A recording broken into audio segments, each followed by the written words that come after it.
Saludos de Cristo para usted, hermano y hermana, desde la primera concentración de los judíos para el Holocausto, desde el lugar llamado Dachau, en el sur de Alemania. Podemos ver alrededor y al fondo tenemos la primera cámara de gas, el crematorio, el famoso Holocausto de los judíos, donde fueron reducidos ese pueblo a cenizas.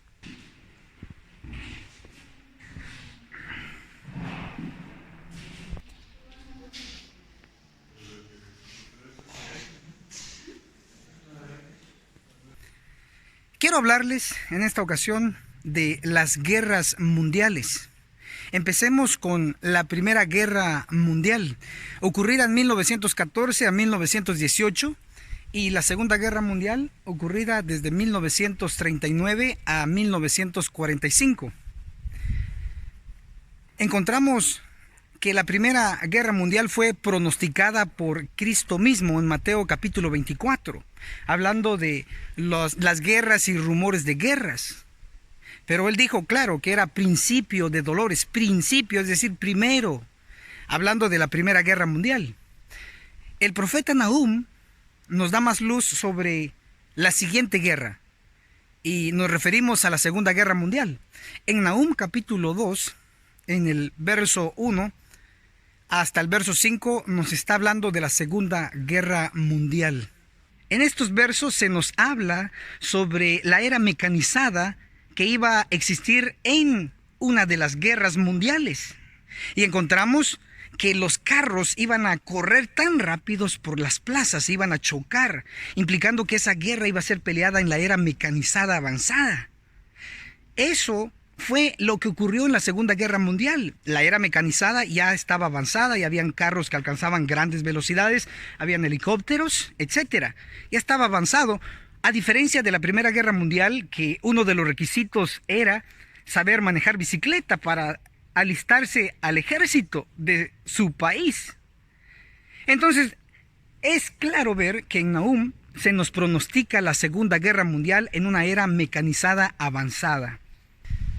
Al fondo tenemos los sitios donde antiguamente estaban construcciones como la que tenemos al fondo, donde se concentraba a los judíos para ser eliminados.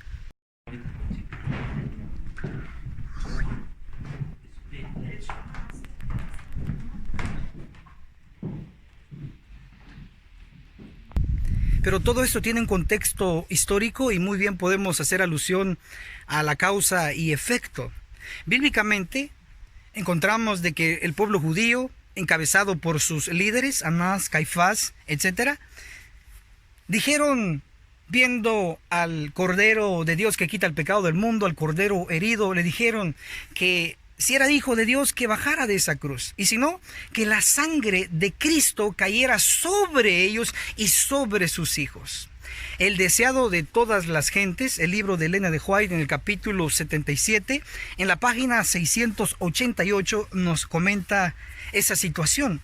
Y nos dice que los judíos, al decir esas palabras, se echaron sobre sí una maldición que han llevado durante generaciones.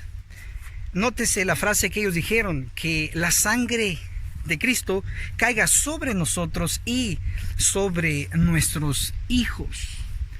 Efectivamente, eso se cumplió grotescamente en el año 70, cuando el general Tito Romano asedió Jerusalén y destruyó la ciudad santa junto con sus habitantes. En esa ocasión eran aquellos descendientes que habían crucificado a Cristo y habían echado la maldición sobre ellos.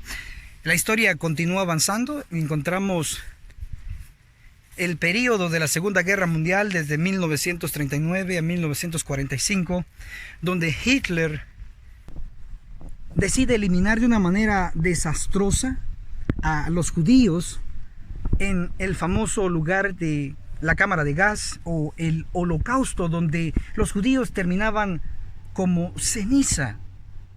Definitivamente lo que le ocurrió al pueblo judío no lo aprobamos. Fue una situación muy desagradable, muy penosa y muy triste. Sin embargo, es la ley de causa y efecto. Hitler, como destructor, hizo que Inglaterra tuviera miedo. Y eso que Inglaterra es conocida como la señora de los mares del mundo, experta en guerra, un imperio, Inglaterra. Pero Hitler hizo tambalear a Inglaterra. Hitler, como destructor, hizo aterrorizar a toda Europa. Hitler, como destructor, hizo que el mundo estuviera conmocionado y alarmado por lo que estaba ocurriendo en el viejo continente. Definitivamente Hitler se ganó a pulso el título del destructor pronosticado en Nahum capítulo 2, el verso 1. Tanto la Primera Guerra Mundial como la Segunda Guerra Mundial y lo fatídico que le ocurrió a los judíos ya es asunto del pasado. Sin embargo, el futuro está frente a nosotros, un futuro muy cercano. También el profeta Zacarías, en el capítulo 14, el verso 2, nos pronostica un evento increíble para los que no quieran aplicar la fe, pero creíble para aquellos que creemos totalmente en la palabra de Dios. Zacarías 14, el verso 2, nos pronostica una guerra más, porque dice: yo, refiriéndose a Dios, reuniré a todas las naciones en batalla contra Jerusalén. Las mujeres serán violadas, las casas serán saqueadas. Es lo que nos pronostica Zacarías 14, el verso 2. Analicémoslo brevemente. La primera parte de Zacarías 14, el verso 2. Yo reuniré en batalla a todas las naciones. Si estamos hablando de todas, estamos hablando de algo mundial. Todas las naciones. Y si habla de batalla, estamos hablando de guerra. Por lo tanto, en Zacarías 14, el verso 12, nos pronostica una guerra mundial. Puesto que ya ocurrió la Primera Guerra Mundial, ya ocurrió la Segunda Guerra Mundial, está previo a ocurrir la Tercera Guerra Mundial. La Primera Guerra Mundial se peleó en Europa. La Segunda Guerra Mundial también se peleó en Europa, fue el epicentro. Sin embargo, el escenario profético de la siguiente guerra será el Medio Oriente, en Palestina, tal como podemos verlo en los noticieros, en el periódico, en la radio. Algo está ocurriendo en el Medio Oriente. El territorio es santo, el territorio es especial. Dios lo sabe, el diablo lo sabe. Nosotros también lo sabemos, y ahora, previo a que se cumpla, estamos llamando su atención a eventos actuales a punto de ocurrir. ¿Desde dónde le saludamos? Desde acá, en Alemania, un país histórico, hablando de guerras mundiales. Lo único que nos podrá proteger de cualquier destrucción, llámese guerra mundial, llámese destrucción de parte de Dios, lo único que nos va a proteger es el sello del Dios vivo.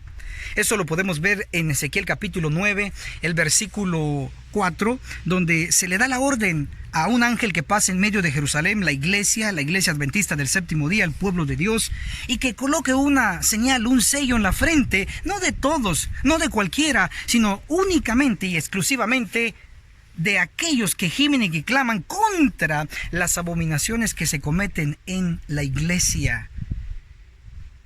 Solamente ellos serán sellados. Pero no es fácil gemir y clamar contra los pecados que están cometiéndose en nuestro medio, en la iglesia. Nos llamarán fanáticos, nos llamarán locos, nos llamarán disidentes. Sin embargo, es el precio que hay que pagar. Gemir y clamar contra las abominaciones que se están cometiendo en la iglesia.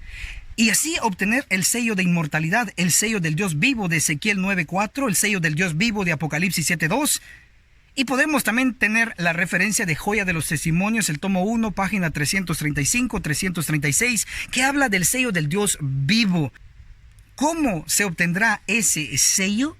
Se obtendrá únicamente gimiendo y clamando contra las abominaciones que se estén cometiendo en la iglesia. De lo contrario, también se nos aplicará la ley de causa y efecto. Es mejor que hagamos caso ahora que tenemos una oportunidad de reaccionar antes de que sea demasiado tarde. Es el sello del Dios vivo lo que nos protegerá de la destrucción de la Tercera Guerra Mundial es el sello del Dios vivo, lo que nos protegerá de los ángeles destructores enviados por Cristo a la purificación de la iglesia. Léase Manuscritos Inéditos, tomo 1, en la página 241, donde se nos dice claramente que la iglesia será purificada, y eso ocurrirá literalmente. Bendiciones y saludos desde Alemania.